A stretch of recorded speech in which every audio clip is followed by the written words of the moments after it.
Salut les cathos, j'espère que vous allez bien, j'espère que vous avez passé une bonne semaine. Voilà les cathos, des images d'une telle barbarie. Un gosse laissé pour mort, une mère dévastée. Voici l'agression dont, on est d'accord, personne ne voudrait être confronté. Aujourd'hui, je ne vous fais pas cette vidéo pour vous expliquer ce qui s'est passé avant l'agression ou pourquoi on en est arrivé là, ou qui a tort ou qui a raison.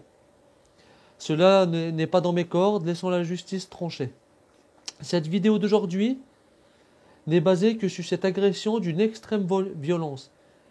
Et essayons de voir ensemble si cet acte peut justement conduire en enfer. D'après la Bible et le catéchisme de l'Église catholique, deux actes principaux conduisent en enfer: le blasphème contre l'Esprit Saint et le péché mortel. Le premier est décrit dans Luc 12, 31. Jésus dit: mais si quelqu'un blasphème contre l'Esprit Saint, cela ne lui sera pas pardonné. Mais aujourd'hui, c'est dans cet deuxième acte de péché que nous allons voir ensemble sur ce péché mortel. Ce péché mortel que nous allons voir dans l'Église catholique, comment il est décrit. Avant toute chose, j'aimerais d'abord vous lire l'article sur le petit Yuri. Donc il est écrit: une vidéo glaçante circule sur les réseaux sociaux. Les images non authentifiées montrent une dizaine d'individus fondre sur leur victime le rouant de coups pendant une vingtaine de secondes avant de prendre la fuite. Leur proie se prénomme Yuri. Il a 15 ans. Une semaine avant son agression ultra-violente sur la dalle de Beaugrenelle, dans le 15e arrondissement de Paris, l'adolescent sort à peine du coma samedi 23 janvier 2021. S'il se montre optimiste sur son état de santé de son fils, la mère du jeune garçon, qui s'est confiée au Figaro, cherche encore à comprendre l'indicible. Natalia tente d'assembler les pièces de ce puzzle terrifiant. Elle sait qu'au moment de l'attaque, vendredi 15 janvier, son fils jouait au football avec 4 amis. Les 5 collégiens voient alors débarquer une dizaine d'individus plus âgés, armés de battes de baseball et de béquilles. Les ados prennent leurs jambes à leur cou, mais Yuri trébuche, permettant à ses agresseurs de le rattraper. S'ensuit un long tabassage en plein cœur de la capitale. Sa mère nous dira ensuite: une semaine plus tard, il commence doucement à se réveiller, rassure aujourd'hui Natalia. Mais son fils, qui a subi une opération de 6 heures à l'hôpital Necker, est toujours intubé et n'a pas encore parlé. Traumatisme crânien, hématome entre le cerveau et le crâne, contusion cérébrale, doigt cassé, nez cassé, bras cassés, épaules, les côtes, les doigts. Bref, son enfant a été complètement détruit. Et à l'heure où on se parle, les pronostics vitaux est plutôt encourageant. Car il a commencé à bouger les bras et les mains. Et apparemment, il n'aurait pas de paralysie. Voilà les cathos. Donc justement, essayons de voir un peu ce que nous dit ce péché mortel et voir ensemble quels sont ses effets. Voilà les cathos. J'aimerais d'abord vous donner la première définition du péché, ce qu'il représente. Voilà, le péché est une faute contre la raison, la vérité, la conscience droite. Il est un manquement à l'amour véritable, envers Dieu et envers le prochain, à cause d'un attachement pervers à certains biens. Il blesse la nature de l'homme et porte atteinte à la solidarité humaine. Il a été défini comme une parole, un acte ou un désir contraire à la loi éternelle. Le péché est une offense à l'égard de Dieu. Contre toi, toi seul j'ai péché. Ce qui est mal à tes yeux, je l'ai fait. Comme il est écrit dans Psaume 51, verset 6. Le péché se dresse contre l'amour de Dieu pour nous et en détourne notre cœur. Comme le péché premier, il est une désobéissance, une révolte contre Dieu par la volonté de devenir comme des dieux, connaissant et déterminant le bien et le mal. Genèse 3,5. Le péché est ainsi amour, de soi jusqu'au mépris de Dieu. Par cette exaltation orgueilleuse de soi, le péché est diamétralement contraire à l'obéissance de Jésus qui a accompli le salut. Cette précision de la passion ou la miséricorde du Christ va le vaincre, que le péché manifeste le mieux sa violence et sa multiplicité. Incrédulité, haine meurtrière, rejet et moquerie de la part des chefs du peuple. Lâcheté de Pilate, et cruauté des soldats, trahison de Judas si dure à Jésus, reniement de Pierre et abandon des disciples. Cependant, à l'heure même des ténèbres et du prince de ce monde, le sacrifice du Christ devient secrètement la source de laquelle jaillira intarissablement le pardon de nos péchés. Voilà les cathos. Donc nous avons compris que le péché est divers. Le péché peut être de l'orgueil, de l'envie, de la luxure. Il y a beaucoup de sortes de péchés. Et tous ces péchés qui sont mauvais pour nous, eh ben, nous conduisent à la gravité du péché mortel. Et voilà, nous allons voir ce que peut représenter un péché mortel, justement. Voilà, donc le péché mortel détruit la charité dans le cœur de l'homme par une infraction grave à la loi de Dieu. Il détourne l'homme de Dieu, qui est sa fin ultime et sa béatitude en lui, préférant un bien inférieur. Le péché mortel, attaquant en nous le principe vital qu'est la charité, nécessite une nouvelle initiative de la miséricorde de Dieu et d'une conversion du cœur qui s'accomplit normalement dans le cadre du sacrement de la réconciliation. Voilà les cathos. Ce passage est clair. Jésus, sur la croix, par son amour, déborde sur le péché et l'envahit. Derrière ça, nous continuons à être faibles dans notre chair et à continuer à commettre le péché. Et maintenant que Jésus est passé sur la croix et a détruit le péché, ce péché n'est pas terminé pour nous. Par exemple, ces agresseurs, comme nous venons de le voir en vidéo, ont fait un péché très grave. Et derrière ça, la miséricorde de Dieu est grande, mais le repentir est nécessaire pour arriver au salut. Et cela passe aujourd'hui à notre époque, dans l'Église catholique, par le sacrement de la réconciliation, comme il est écrit. Pour justement, bien sûr, il ne faut pas y aller et puis dire, voilà, je vais balancer tout ce que j'ai fait. Non, il faut y aller d'un cœur sincère pour justement que cette miséricorde de la croix déborde dans ce sacrement de réconciliation. Voilà, j'espère que vous avez compris déjà un peu ce qu'était le péché mortel. C'est un détournement grave aux yeux de Dieu dans notre cœur. Voilà. Par contre, pour qu'un péché soit mortel, 3 conditions sont ensemble requises. La matière grave est précisée par les 10 commandements, selon la réponse de Jésus à l'homme riche dans Matthieu 10, 19. Ne tue pas. Ne commets pas l'adultère, ne vole pas, ne porte pas de faux témoignages, ne fais pas de tort, honore ton père et ta mère. Voilà, la gravité des péchés est plus ou moins grande. Vous voyez, un meurtre est plus grave qu'un vol. Et le péché mortel requiert pleine connaissance et entier consentement.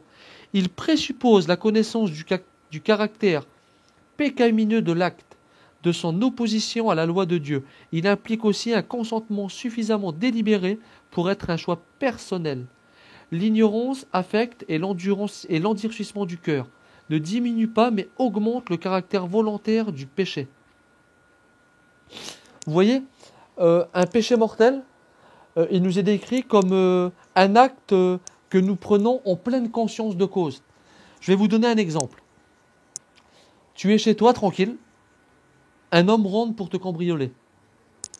Tu sautes sur ton arme, tu le tues. Cet acte est très grave. Il va à l'encontre d'un des 10 commandements, tu ne tueras point. Mais il y a des circonstances à prendre. Pourquoi ? Parce que cet homme, en rentrant chez toi, lui-même commet déjà une désobéissance à Dieu pour venir te voler. Et toi, de panique, de peur, tu fais ça. Tu le tues. Vous voyez, par contre, on peut prendre un deuxième sens. C'est que toi, demain, tu vois un homme qui a une jolie femme. Une femme dont tu es terriblement amoureux, mais que tu es sûr que tu ne pourras jamais l'avoir. Pourquoi ? Parce que cette femme est fidèle et elle adore son mari, elle l'aime profondément. Et toi, tu te dis, si je tue son homme, peut-être que je réussirai à la convaincre par la suite d'être avec moi. Tu tues son homme. Cet acte est en pleine conscience de cause. Tu sais ce que tu faisais, tu as réfléchi. Vous comprenez ? les deux situations ne sont pas exactement les mêmes. On peut tuer quelqu'un, mais en pleine connaissance de cause et dans une ignorance totale. Voilà, je voulais donner cette parenthèse. Voilà. Par contre, euh, ce meurtre que tu as fait de cet homme qui est rentré pour te voler, pour t'agresser, bah, l'ignorance involontaire de cet acte peut diminuer, mais cet acte est quand même fait. Sinon, excuser l'inculpabilité d'une faute grave. Parce que nul n'est censé ignorer les principes de la loi morale qui sont inscrits dans la conscience de tout homme. Vous voyez? Et cet acte est peut-être moins grave que l'autre, mais il est quand même grave, très grave. Et il faut aussi passer par le sacrement de réconciliation pour effacer tout cela, vous voyez? Voilà donc sur le péché mortel, ben, pour finir, ben, c'est une possibilité radicale de la liberté humaine contre l'amour lui-même. Il entraîne la perte de la charité et la privation de la grâce sanctifiante, c'est-à-dire de l'état de grâce.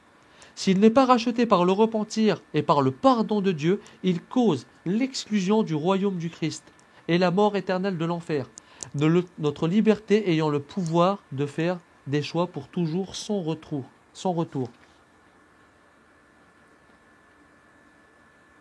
Voilà les cathos. Donc là, nous venons de voir que des actes tels que le péché mortel, quand il est fait en toute conscience de cause, et en toute liberté, eh ben, oui les cathos, cet acte apparemment peut conduire en enfer. C'est pas que Dieu se détourne de toi, hein. C'est toi qui te détournes de lui et qui refuses sa miséricorde. Et l'enfer, dans la Bible, il est écrit qu'il a été préparé pour Satan et ses anges, vous voyez? Mais il a été préparé pour eux. Mais nos actes peuvent aussi nous y conduire par une liberté et un sens moral de tous les jours. Aujourd'hui, tu as la liberté, tu as tout le choix de ta vie pour commettre ce genre de péché mortel et te détourner de Dieu. Et je sais que c'est triste, mais Dieu te laisse faire. C'est comme ça. Voilà. Et j'aimerais aussi vous faire une petite parenthèse sur les petits péchés de tous les jours. Parce que tous les jours, nous ne sommes pas des saints, nous commettons des péchés. Et je vous donne des exemples. Ce péché peut être par exemple un petit sourire moqueur envers quelqu'un, ou alors un manque de délicatesse dans nos propos. Et bien ça, c'est ce qu'on appelle des péchés véniels. Voilà. On commet un péché véniel quand on n'observe pas dans une matière légère la mesure prescrite par la loi morale. Ou bien quand on désobéit à la loi morale en matière grave, mais sans pleine connaissance ou sans entier consentement. Le péché véniel affaiblit la charité. Il traduit une affection désordonnée pour des biens créés. Il empêche les progrès de l'âme dans l'exercice des vertus et la pratique du bien moral. Il mérite des peines temporelles. Le péché véniel, délibéré et resté sans repentance, nous dispose peu à peu à commettre le péché mortel. Cependant, le péché véniel ne rompt pas l'alliance avec Dieu. Il est humainement réparable avec la grâce de Dieu. Il ne prive pas de la grâce sanctifiante ou défiante et de la charité, ni par suite de la béatitude éternelle. Voilà. Donc ce genre de petit péché, comme il est écrit, ça reste un péché, mais c'est pas si grave que ça, vous voyez, il ne prive pas de la grâce sanctifiante. Mais par contre, il faut faire attention aussi, parce que un péché comme ça, je vais vous lire le prochain passage, quand il est répété tous les jours, peut devenir aussi source de mal. Voilà, regardez ce qu'il est écrit. L'homme ne peut, tant qu'il est dans la chair, éviter tout péché. Du moins les péchés légers. Mais ces péchés que nous disons légers, ne les tiens pas pour anodins. Si tu les tiens pour anodins, quand tu les pèses, tremble quand tu les comptes. Nombre d'objets légers font une grande masse. Nombre de gouttes emplissent un fleuve. Nombre de grains font un monceau. Quelle est alors notre espérance avant tout? La confession. Voilà les cathos. Ce passage nous dit que demain, ces petites moqueries, ces petites critiques, ces petits trucs que nous faisons tous les jours, qu'on appelle des péchés véniels, qui ne sont pas graves en soi, mais répétés tous les jours, peuvent nous amener à plus. Et, en les accumulant, ben, ça peut quand même devenir une chose grave, comme il est écrit. Si on prend une goutte, bon ben, en soi, c'est pas grave, mais par contre, une goutte multipliée par des milliards, ben, comme il est écrit, ça donne un fleuve. Et après, on ne peut plus appeler ça un péché véniel, vous voyez. Ce péché commence à être un démon pour toi. Et ça, il faut travailler là-dessus. Et même petit péché véniel, vous voyez, il faut aussi passer par la confession. Pourquoi? Parce qu'il est important de se purifier complètement sur cette terre. Vous voyez? Voilà les cathos. Donc pour terminer, j'aimerais vous donner en gros la dernière définition qui nous est donnée. La racine de tous les péchés est dans le cœur de l'homme. Leur espèce et leur gravité se mesurent principalement selon leur objet. Choisir délibérément, c'est-à-dire en le sachant et en le voulant, une chose gravement contraire à la loi divine et à la fin dernière de l'homme, c'est commettre un péché mortel. Celui-ci détruit en nous la charité sans laquelle la béatitude éternelle est impossible. Sans repentir, il entraîne la mort éternelle, c'est-à-dire l'enfer. Le péché véniel constitue un désordre de morale réparable par la charité qu'il laisse subsister en nous. La répétition des péchés, même véniels, engendre les vices parmi lesquels on distingue les péchés capitaux. C'est-à-dire, le péché s'accumule et monte en puissance. Et quand le mal monte en puissance, il conduit à des vices plus grands, c'est-à-dire au péché mortel. Donc méfiez-vous de ça. Ne dites jamais, nous sommes des simples pécheurs, et bon, ben, les petits trucs que nous faisons tous les jours, c'est pas grave, car répéter, nous voyons que ça peut quand même avoir des incidences au niveau de notre cœur, surtout, qui est très difficile à réparer par la suite, car le repentir, ben, nous ne l'avons pas toujours. Vous voyez, par exemple, parfois on commet des choses qu'on ne regrette pas tout le temps. Et Dieu ne peut pas te pardonner quelque chose que tu ne regrettes pas. Voilà, donc faisons attention à cela. Voilà les cathos. Donc, ben, nous pouvons interpréter les péchés de certains ou d'autres, ou les nôtres, mais en aucun cas, par contre, les juger. Nous ne pouvons pas faire cela, car un seul a ce pouvoir, c'est Jésus. Comme il est écrit dans la lettre de Saint Jacques, chapitre 4, versets 11 à 12. Voilà donc il est écrit. Frères, cessez de dire du mal les uns des autres. Dire du mal de son frère ou juger son frère, c'est dire du mal de la loi et juger la loi. Or, si tu juges la loi, tu n'en es plus le fidèle sujet, tu en es le juge. Un seul est à la fois législateur et juge, celui qui a le pouvoir de sauver et de perdre. Pour qui te prends-tu donc, toi qui juges ton prochain? Voilà les cathos. Il nous faut voir la différence, surtout entre donner une opinion sur quelqu'un, sur des actes qu'il a pu commettre, comme nous faisons aujourd'hui, sur ces gens qui ont moitié tué Yuri, et les juger. Vous voyez, il y a une différence entre une opinion et juger. Ce n'est pas notre boulot. C'est le boulot de Jésus de faire ça. Hébreux 9, 27, il est réservé à l'homme de mourir une seule fois, après quoi vient le jugement. Je ne ferai pas le jugement, tu ne feras pas le jugement, c'est Jésus qui le fera. Et Jésus nous confirme tout cela en Matthieu 7. Ne jugez pas, pour ne pas être jugés. Le jugement que vous portez contre les autres sera porté aussi contre vous. La mesure dont vous vous servez pour les autres servira aussi pour vous.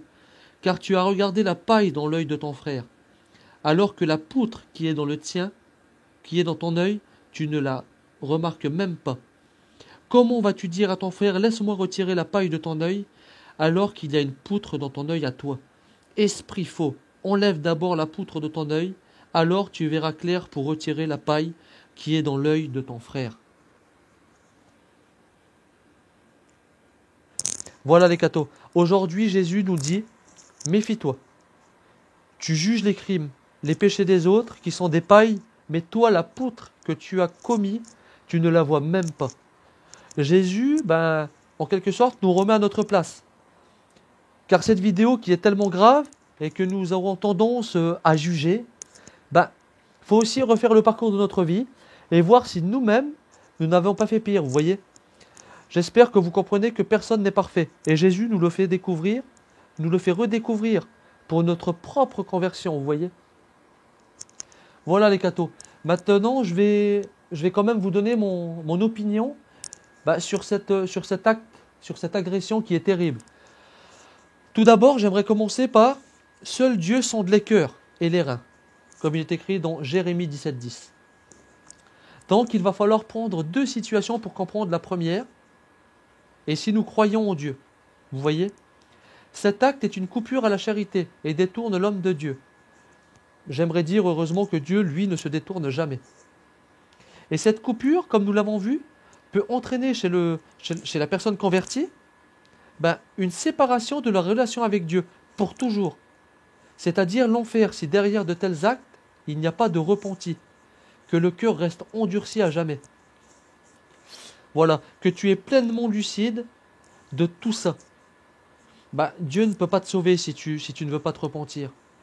Et l'enfer, arrive. Donc pour ces gens-là, s'ils sont convertis et lucides de leurs actes, dans ces cas-là, ils sont en état de péché mortel pour moi. Mais ne sont pas condamnés à l'enfer pour autant, tout de suite. Pourquoi ? Car on ne sait pas déjà s'ils regrettent en ce moment, ou s'ils regretteront plus tard, seul Dieu le sait. Et s'ils reconnaissent sincèrement leur faute devant Dieu, leur pardon leur sera accordé.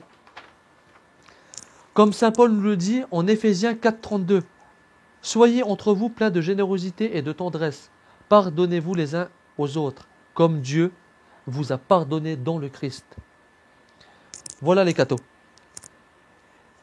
Mon opinion, nous l'avons vu, cet acte est grave et nous ne savons pas ce que ces personnes ont dans leur cœur. Par contre, s'ils sont lucides de leurs actes, qu'ils sont convertis, qu'ils croient en Dieu, qu'ils savent ce qu'ils font, ils sont en état de péché mortel, on est d'accord. Et à eux de prier, de convertir leur cœur pour se faire pardonner de ça, parce que c'est très important. Parce que comme il est écrit dans le catéchisme de l'Église catholique, avec l'endurcissement du cœur de tels actes, la miséricorde de Dieu est immense, mais la durcité de notre cœur est tellement grande aussi que parfois, la miséricorde, on s'en fiche un peu, vous voyez. Voilà. Et donc maintenant, j'aimerais vous donner la deuxième version par leurs actes s'ils ne sont pas convertis, s'ils ne sont pas croyants. Là, pour moi, c'est différent. Cette relation de charité entre Dieu et eux n'existe pas encore. De son côté surtout. Car pour Dieu, cette relation existe. Pourquoi ? Parce que Dieu te connaît. Il sait ce que tu as dans ton cœur. Par contre, si toi, tu ne connais pas Dieu, Dieu ne peut pas t'en vouloir. Mais la faute mortelle, elle casse quand même la relation avec le prochain. Comme nous l'avons vu tout à l'heure, nul n'est censé ignorer les principes de la loi morale qui sont inscrits dans la conscience de tout homme. Et cette coupure avec son prochain est une faute très grave aussi. Le péché est de même valeur pour le croyant, la personne convertie, la personne non convertie. Comme il est écrit dans Romains 3,23, « Car tous ont péché et sont privés de la gloire de Dieu. » Voilà les cathos. Il n'y a pas d'exception. Ce passage est clair. Sauf que pour la personne convertie, son cœur était déjà tourné vers Dieu et s'en détourne librement. Le non converti ne s'est pas encore détourné de Dieu librement. Pourquoi ? Car il ne le connaît pas.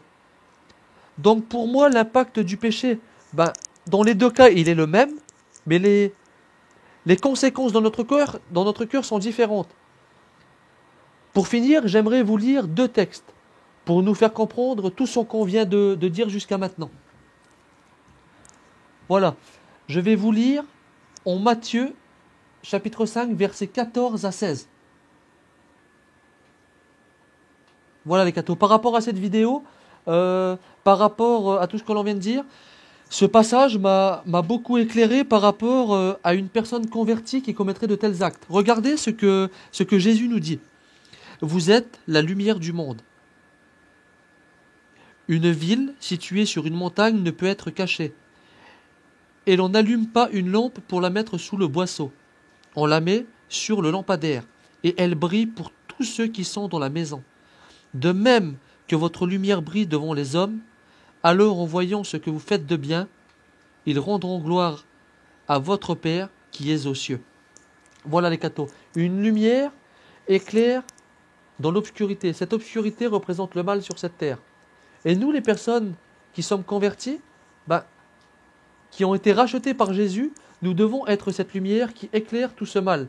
pour qu'il disparaisse justement. Et nous devons pour toujours éclairer et laisser le mal de côté. Donc,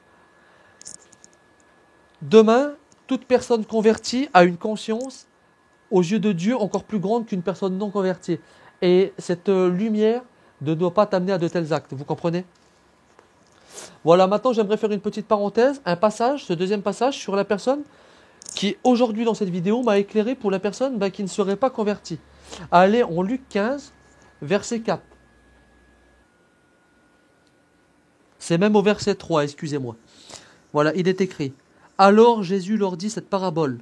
Si l'un de vous a 100 brebis et en perd une, ne laisse-t-il pas les 99 autres pour le désert pour aller chercher celle qui est perdue jusqu'à ce qu'il la retrouve? Comme il l'a retrouvée tout joyeux, il la prend sur ses épaules. Et de retour chez lui, il réunit ses amis et ses voisins. Il leur dit, réjouissez-vous avec moi, car j'ai retrouvé ma brebis, celle qui était perdue. Je vous le dis, c'est ainsi qu'il y aura de la joie dans le ciel pour un seul pécheur qui se convertit, plus que pour 99 autres justes qui n'ont pas besoin de conversion. Voilà les cathos. Cette brebis que Jésus récupère est une brebis qui, à sa vue, se convertit, qui accepte la miséricorde de Jésus dans son cœur. Et nous avons vu que la joie est grande de récupérer cette brebis. Cette brebis n'était certes pas juste comme les 99 autres que nous avons vus. Et pourtant, Jésus lui propose son salut. Il la porte sur ses épaules, même pour la ramener vers les autres. Vous imaginez? Jésus te charge sur ses épaules pour te ramener à lui. Voilà. Et c'est normal, car Dieu est amour. Voilà les cathos, cette vidéo touche à sa fin. J'espère qu'elle vous aura ouvert les yeux sur certains points et surtout, soyons lumière qui éclaire nos frères et sœurs. Et ne tombez pas dans l'obscurité qu'ont pu tomber ces gens-là en commettant de tels actes. Prions pour Yuri, pour sa famille, et prions surtout pour les agresseurs, pour qu'ils se convertissent à celui seul qui peut les sauver, qui peut nous sauver, le Christ Jésus. Voilà les cathos. N'hésitez pas à partager vos commentaires sur cette vidéo, ce que vous pensez de ça. N'hésitez pas à mettre un petit pouce bleu si cette vidéo vous a plu. N'hésitez pas à la partager. Et pour ceux qui ne se sont pas abonnés, n'hésitez pas à vous abonner pour avoir plus de vidéos. Voilà, que Dieu vous bénisse. Et à plus les cathos.